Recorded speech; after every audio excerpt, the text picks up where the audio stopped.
नवी मुंबई महापालिकेच्या सुजाता पाटील महापौर झाल्यात। सुजाता पाटील यांची महापौरपदी बिनविरोध निवड झालेली आहे, तर उपमहापौरपदी दशरथ भगत यांची निवड झाली। शिवसेनेच्या उमेदवारांना अर्ज मागे घेतला, त्यामुळे बिनविरोध निवडणूक झाली।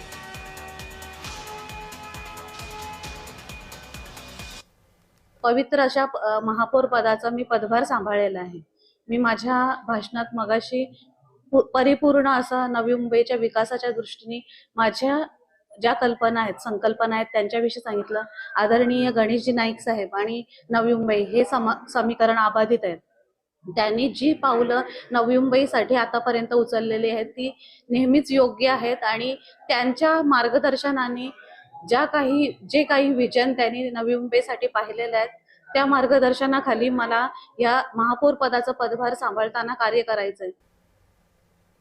प्रथम या ठिकाणी आज उपमहापौर पद म्हणून या ठिकाणी स्वीकारत असताना आनंद नक्की आहे, पण अधिक आनंद ह्या गोष्टीचा आहे की सन्माननीय नाईक साहेबांच्या नेतृत्वाखाली त्यांच्या नेतृत्वात या ठिकाणी हे उपमहापौर पद म्हणून या ठिकाणी स्वीकारताना आणि पुढे काम करताना अधिक आनंद आहे। कारण नाईक साहेब हे संघर्षातून आणि चळवळीचे नेतृत्व आहे।